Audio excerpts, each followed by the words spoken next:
ఇవాళ తెలంగాణ అసెంబ్లీలో బడ్జెట్ ప్రవేశపెట్టనున్నారు. కాసేపట్లో తెలంగాణ కేబినెట్ సమావేశం జరగనుంది. బడ్జెట్కు ఆమోదం తెలపనుంది మంత్రిమండలి.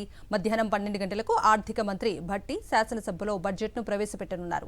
అలాగే శాసన మండలిలో మంత్రి శ్రీధర్ బాబు బడ్జెట్ను ప్రవేశపెట్టనున్నారు. ఈ బడ్జెట్ సమావేశాలకు మాజీ సీఎం కేసీఆర్ హాజరు కాబోతున్నారు. ఇప్పటికే ప్రజాభవన్ నుంచి అసెంబ్లీకి బయలుదేరిన డిప్యూటీ సీఎం భట్టి విక్రమార్క ప్రజాభవన్లోని నల్లపోచమ్మ దేవాలయంలో పూజలు చేశారు.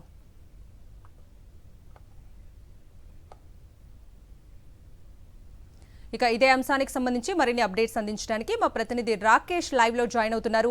రాకేష్, చెప్పండి, ఇవాళ తెలంగాణ అసెంబ్లీలో బడ్జెట్ ప్రవేశపెట్టనున్న నేపథ్యంలో కాసేపట్లో తెలంగాణ కేబినెట్ సమావేశం జరగనున్నట్లుగా తెలుస్తోంది. దీనికి సంబంధించి అప్డేట్స్ ఏంటి?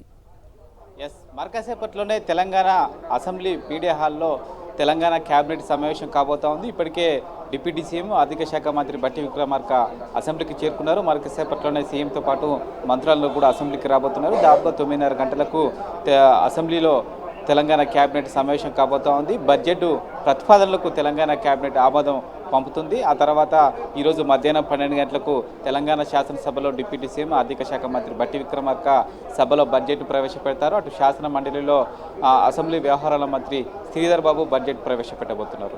గత సంవత్సరం అంటే ఓటానా అకౌంట్ బడ్జెట్కు సంబంధించి కాపీ మనం చూస్తున్నాం. దీనికి సంబంధించి మొత్తం 2,75,800 కోట్ల రూపాయల బడ్జెట్ను ఓటానా అకౌంట్ బడ్జెట్గా ప్రతిపాదించడం జరిగింది. అందులో దానికి సంబంధించి మరొక 5% నిధులు పెంచి మొత్తం 2,90,000 కోట్ల నుంచి 2,97,000 కోట్ల మధ్యలో బడ్జెట్ పెట్టేందుకు ప్రతిపాదనలు సిద్ధం చేసినట్టుగా తెలుస్తోంది.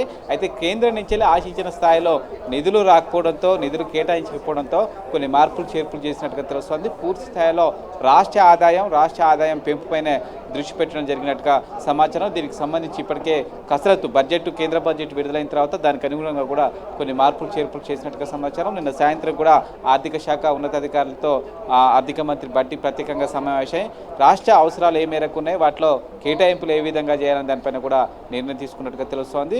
అయితే ఓటాన్ అకౌంట్ బడ్జెట్ తర్వాత తెలంగాణ ప్రభుత్వం కొన్ని కీలక నిర్ణయాలు తీసుకుంది. అందుకో చెప్పుకోవాల్సింది రైతు రుణమాఫీ. 31,000 కోట్ల రూపాయలకు సంబంధించిన రైతు రుణమాఫీ కేటాయించాల్సి ఉంది. ఇప్పటికే 6,000 కోట్ల పైసలకు విడుదల చేయగా ఇంకొక 25,000 కోట్ల వరకు కూడా విడుదల చేయాల్సి ఉంది.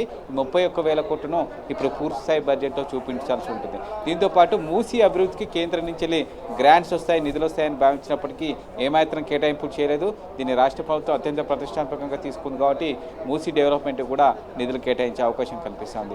దీంతో పాటు హైడ్రాకు సంబంధించి జిహెచ్ఎంసీ పరిధిని పెంచి అన్ని రకాల వసతులు, మౌలిక సదుపాయాలతో పాటు అన్ని రకాల ప్రభుత్వ ఆస్తులకు రక్షణ కల్పించేందుకు హైడ్రాను ఏర్పాటు చేస్తున్నారు. దాదాపుగా 3,000 మంది సిబ్బంది, అధికారులు దీనికి అవసరమని ప్రభుత్వం భావిస్తున్న నేపథ్యంలో దీనికి సంబంధించి ప్రత్యేకమైన నిధులు కేటాయించే అవకాశం కనిపిస్తూ ఉంది. ఇలాగా గృహలక్ష్మి అలాగే సంబంధించి రైతు భరోసాకు సంబంధించి కూడా గతంలో నిధులు కేటాయించలేదు. ప్రస్తుతం రైతు భరోసాకు సంబంధించి ఏ మేరకు నిధులు అవసరమనే దానిపైన కూడా దీంట్లో బడ్జెట్లో ప్రతిపాదించే అవకాశం ఉంది. దాదాపుగా 2,90,000 కోట్ల రూపాయల బడ్జెట్ను పూర్తిస్థాయి బడ్జెట్ను ఆర్థిక శాఖ మంత్రి భట్టి సభలో ప్రవేశపెట్టబోతారు. Okay Rakesh, thank you.